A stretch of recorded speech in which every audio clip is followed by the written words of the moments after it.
Hello guys, welcome to my channel Smart Education. So friend, today we will try to learn the reasoning of the calendar in a very smart way. First we will learn its complete concept. After that we will learn short trick. Then after learning the method of this calendar you will solve it verbally. Okay?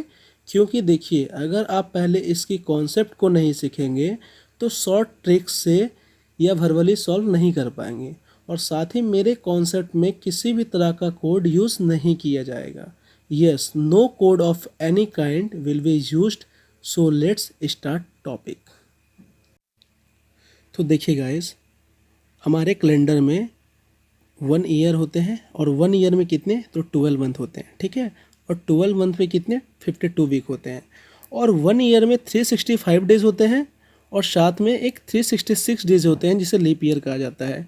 इसका मतलब है जब सूर्य के चारों ओर पृथ्वी चक्कर लगाती है तो क्या होता है उसमें 365 डेज और 6 आवर लेती है. ठीक है, 365 डेज और 6 आवर लेती है जिसे ऐड नहीं किया जाता है.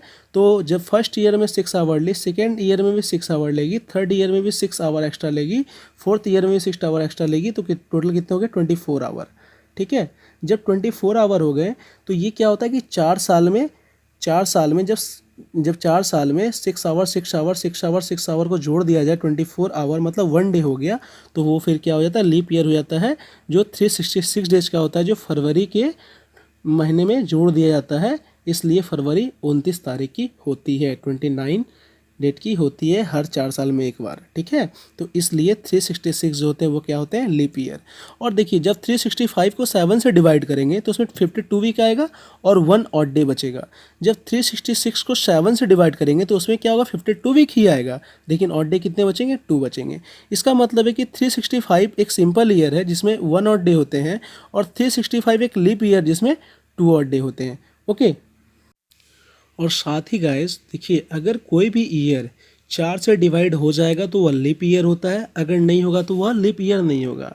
जैसे देखिए अगर हम 1996 लेंगे, ठीक है, तो इसका जो लास्ट 2 डिजिट है अगर ये 4 से पूरा डिवाइड हो जाएगा तो ये लीप ईयर होगा. तो चलिए देखते हैं. तो 4 2 ज़ा 8, 1 6, 4 4 ज़ा 16. इसका मतलब क्या है कि ये 4 से पूरा कट गया तो ये क्या होगा एक लीप ईयर होगा. ठीक है, अगर 1997 अगर हम लोग ले लेंगे तो क्या ये पूरी 4 से कटेगा, नहीं कटेगा, तो यह लीप ईयर नहीं होगा. ठीक है, तो उसी तरह 1996 के बाद कौन कौन सा लीप ईयर आएगा तो 2000 आएगा, 2004 आएगा, 2008 आएगा, 2016 आएगा, 2020 आएगा. ये सब क्या होगा लीप ईयर होगा. इसका मतलब कि कोई भी ईयर अगर उसका लास्ट 2 डिजिट अगर 4 से पूरी डिवाइड हो जाता है तो वह लीप ईयर होगा. और साथ ही देखिए अगर हम तो ये देख लिए कि कोई भी ईयर अगर लास्ट का 2 डिजिट होगा वो 4 से डिवाइड हो जाता है तो वह लीप ईयर होता है. अगर कोई सेंचुरी हो तो फिर उसे लीप ईयर कैसे पहचानेंगे, तो उसके लिए भी एक शॉर्ट ट्रिक है. क्या है, अगर कोई भी सेंचुरी दिया हो जैसे 2000, ठीक है, अगर ये पूरी 400 से डिवाइड हो जाए तो यह एक लीप ईयर होगा. ठीक है, तो ये देखिए ये गया 4 5 ज़ा 20, यानी कि यहाँ पर क्या है 2000 जो है 400 से पूरा डिवाइड हो गया तो यह क्या लीप ईयर होगा. इसी तरह अगर 1600 को भी देखेंगे तो ये देखिए 400 से डिवाइड हो जाएगा तो ये भी क्या होगा लीप ईयर होगा. ठीक है, इसका मतलब है कि कोई भी सेंचुरी अगर 400 से पूरा डिवाइड हो जाता है तो वह एक लीप ईयर होगा और 400 से डिवाइड नहीं होगा तो वह एक लीप ईयर नहीं होगा, वह एक कौन सा होगा सिंपल ईयर होगा. ठीक है, चलिए आगे बढ़ते हैं अब. और देखिए साथ ही अगर 100 ईयर है, ठीक है, तो 100 ईयर में कितने ऑड डे होते हैं तो 5 ऑड डे होते हैं. हम जब पूरा कैलकुलेशन करेंगे जनवरी फरवरी मार्च ये वो इंक्लूड करेंगे तो 100 ईयर में टोटल कितने ऑड डे निकलेंगे 5 ऑड डे निकलेंगे. तो उसी तरह 200 ईयर में कितने ऑड डे होने चाहिए तो 5 2 ज़ा 10. आप ये सोचते होंगे नहीं, ये गलत है. क्यों, क्योंकि देखिए 200 ईयर में आपने कह दिया कि 10 ऑड डे होना चाहिए क्योंकि 100 ईयर में 5 ऑड डे है, लेकिन 10 ऑड डे अगर है, ठीक है, तो इसमें 7 तो पूरा आपका वीक में आ जाता है. ठीक है, तो कितने टोटल बच गया लास्ट रिमेनिंग कितने बच गए 3, तो 3 ऑड डे हो जाएंगे. ठीक है, 10 - 7 = 3 ऑड डे. सिमिलरली तो 300 में भी कितने होंगे 1 ऑड डे होंगे. अब 400 में देखिए 400 में आप क्या बोलेंगे 100 ईयर में कितने थे 5 ऑड डे थे तो 5 4 ज़ा 20 ऑड डे हो गए. ठीक है, लेकिन अब 20 ऑड डे तो हो गए यहाँ पर, ठीक है, लेकिन 400 क्या है, एक खुद में एक पूरा पूरा सेंचुरी है। तो पूरा पूरा जब एक सेंचुरी है तो उसमें 1 ऑड डे क्या होगा, प्लस हो जाएगा, मीन्स 21 हो गया, ठीक है। अब 21 को अगर हम 7 से डिवाइड करेंगे तो हमारे पास कितना ऑड डे बच जाएगा, 0 ऑड डे। इसका मतलब क्या है कि 400 में कोई भी ऑड डे नहीं होते हैं, 400 में 0 ऑड डे होते हैं। उसी तरह सिमिलरली 800, 1200, 1600, 2000 सब में कितने होंगे, तो 0 ऑड डे होंगे, ठीक है। तो आप बस इतना याद रखिएगा कि 100 ईयर में 5 ऑड डे होते हैं, 200 ईयर में 3 ऑड डे होते हैं, 300 ईयर में 1 ऑड डे होते हैं और 400 ईयर में 0 ऑड डे होते हैं। आप नहीं तो ये क्रम को ही याद कर लीजिए कि 5310, 100, 200, 300, 400, क्योंकि यही कॉन्सेप्ट आपको पूरे कैलकुलेशन में मदद करेंगे और इसी के भरोसे ही, ठीक है, यही 5310 जो है, इसी को अगर आप समझ गए बढ़िया से तो आपका पूरा मैथ, ये पूरा कैलेंडर का रीजनिंग जो है ये वर्बली सॉल्व हो जाएगा, ठीक है। चलिए देखते हैं कैसे। और साथ ही गाइज, अगर आपसे कोई पूछता है कि आज मंडे है तो 23 डे के बाद कौन सा दिन होगा, तो आप कंफ्यूज कर जाइएगा तुरंत, ठीक है। और आप काउंट करने लगिएगा, आज Monday, Tuesday, Wednesday, Thursday, Friday, Saturday, Sunday, फिर मंडे, फिर ट्यूसडे, इस तरह से 23 डे तक काउंट कीजिएगा, तब आपको मालूम चलेगा कि 23 डे के बाद कौन सा, तो ट्यूसडे आता है। तो इसका देखिए, आपने जो लॉजिक किया, ठीक है, अब मैंने आपको जो लॉजिक समझाया तो उसी का एक लॉजिक और क्या है कि आप सिंपली समझ जाइए कि 23 डे बोला गया, ठीक है। तो आपको पता है कि 1 वीक में 7 डे होता है, तो 23 को 7 से डिवाइड कर दिए, तो मेरे पास कितना बच गया, रिमाइंडर बच गया 2, ठीक है। तो 2, अब 2 पे देखिए मैंने कोड दे दिया Monday, Tuesday, Wednesday, Thursday, Friday, Saturday और संडे को, ये मैंने कोड दे दिया कि मंडे 1 है, ट्यूसडे 2 है, वेडनेसडे 3, थर्सडे 4, फ्राइडे 5, सैटरडे 6 और संडे 7। तो देखिए 2 जो मेरा रिमाइंडर बचा, तो 2 क्या हो गया आपका, ट्यूसडे हो गया, ठीक है। तो आप डायरेक्ट बोल पाइएगा कि मंडे को 23 डे के बाद कौन सा दिन होगा, तो ट्यूसडे होगा। इसी तरह अगर आपसे कोई पूछ लिया, ठीक है, कि आज मंडे है तो 24 डे के बाद कौन सा दिन होगा, तो देखिए फिर 7 3 21 कर देंगे, तो रिमाइंडर कितना बच गया, 3, तो 3 क्या आपका वेडनेसडे, ठीक है। तो आपने वर्बली कितनी आसानी से सॉल्व कर दिया, ठीक है। अब चलिए, अब हम लोग कुछ लंबे कॉन्सेप्ट, लंबे क्वेश्चन के साथ चलते हैं, ठीक है। तो देखिए, अगर आपको ये क्वेश्चन दिया हुआ है कि 2 जनवरी 2015 को कौन सा दिन होगा, 2 जनवरी 2015 को कौन सा दिन होगा, ठीक है। तो इसको कैलकुलेट करने के लिए सबसे पहले आप ये जानिए कि देखिए 2015 और यह 2 जनवरी दिया हुआ है, ठीक है। तो 2 जनवरी मतलब अभी जनवरी महीना क्या हुआ, स्टार्ट हुई है, जनवरी मंथ अभी स्टार्ट हुई है, या 15 है तो इसको पहले हम 14 ले लेंगे, ठीक है। तो इसको हम क्या लिख सकते हैं सिंपली में, मतलब 2014 लिए तो 2000 और प्लस 14, ठीक है। तो अब देखिए, आपको पता है कि 2000 क्या है, एक लीप ईयर है, तो लीप ईयर में कितने ऑड डे होते हैं, 0 ऑड डे होते हैं। अब यहाँ बच गया 14, तो आपको पता है कि 14, अब ये देखिए लास्ट का मैंने बताया था आपको, ये कॉन्सेप्ट बता चुका हूँ कि लीप ईयर चेक करने के लिए क्या, लास्ट के 2 डिजिट को क्या करना पड़ता है, आपको डिवाइड करना पड़ता है 4 से, ठीक है। तो 4 को 14 से करेंगे तो 4 3 जा 12, रिमाइंडर बच गया 2। तो देखिए अब यहाँ पर क्या हो गया, 3 बच गया, ठीक है। तो 3 हमारे क्या आ गए, लीप ईयर के ऑड डे आ गए, और मेरा ऑड डे क्या था, 2 था, तो 3 2 से कितना हो गया, 6 प्लस, अब देखिए यहाँ टोटल कितना है, 14 है, ठीक है। तो 14 को अगर 3 माइनस कर देंगे तो 11 क्या हो गया, 11 हो गया मेरे सिंपल ईयर के ऑड डे, ठीक है। और प्लस ये जो मेरा डेट दिया हुआ है 2 जनवरी, इसमें 2 ऐड कर दिए, टोटल कितने हो गए, तो 6 11 17, 17 प्लस 2 19, और 19 को 7 से हम लोग डिवाइड कर देंगे, जो वीक से डिवाइड करते हैं तो हम लोग को मालूम चल जाएगा कौन सा दिन होगा, ठीक है। तो 7 को जैसे ही 19 से डिवाइड करेंगे तो 7 1 जा 7, 7 2 जा 14, रिमाइंडर बच गए आपके 5। तो 5 कौन से दिन होंगे, Monday, Tuesday, Wednesday, Thursday, Friday, means Friday, मतलब क्या, अब 2 जनवरी 2015 को कौन सा दिन होंगे, तो फ्राइडे होंगे। तो चलिए हम लोग चेक भी कर लेते हैं। तो देखिए यहाँ पर 2015 का कैलेंडर दिया हुआ है जनवरी का, तो 2 जनवरी देखिए, तो 2 जनवरी को क्या, फ्राइडे हुए, ठीक है। अब चलिए नेक्स्ट क्वेश्चन देखते हैं। हमारा नेक्स्ट क्वेश्चन क्या है, 2 अक्टूबर 1869 को कौन सा दिन होगा। तो 2 अक्टूबर 1869 को जो भी दिन है बहुत ही खास दिन है, क्योंकि 2 अक्टूबर 1869 ईस्वी को गांधी जी का जन्म हुआ था गुजरात के पोरबंदर गांव में, इसलिए हर साल के 2 अक्टूबर को गांधी जयंती मनाया जाता है।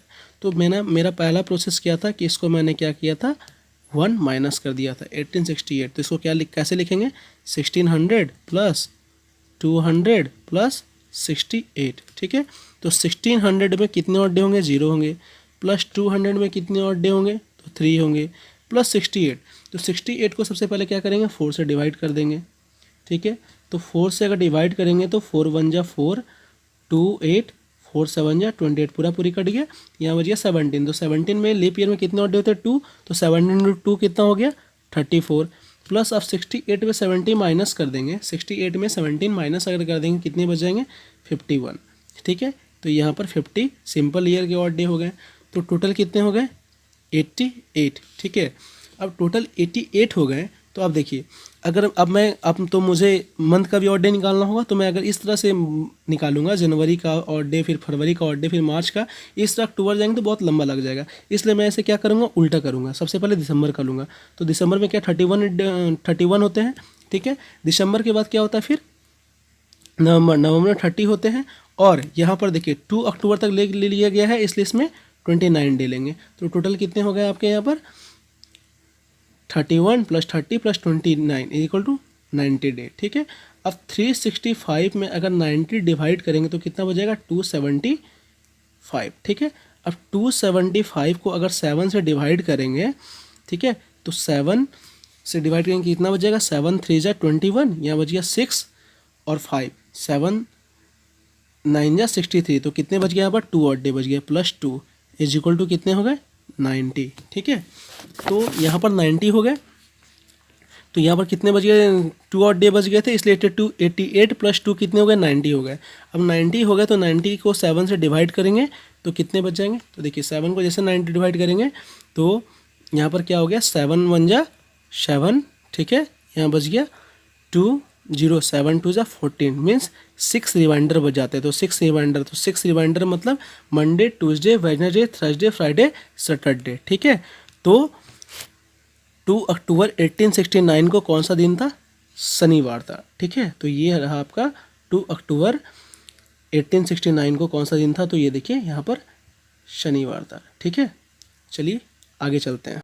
तो देखिए मेरा नेक्स्ट क्वेश्चन क्या है कि 15 अगस्त 1947 को कौन सा दिन होगा, 15 अगस्त 1947 को कौन सा दिन होगा।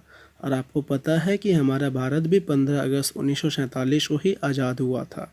तो इसलिए चलिए हम लोग देखते हैं इसको कैसे बनाएंगे। तो कॉन्सेप्ट सीखने के बाद हम लोग इसको भरवली सॉल्व करते हैं, ठीक है। तो अब सिंपल वे में देखिए कि भरवली कैसे सॉल्व होगा। तो देखिए हमारा यहाँ क्या है, 15 अगस्त 1947। तो सबसे पहले देखिए 1946 लेना है, इसको कैसे लिखेंगे, 1600 + 300 + 46।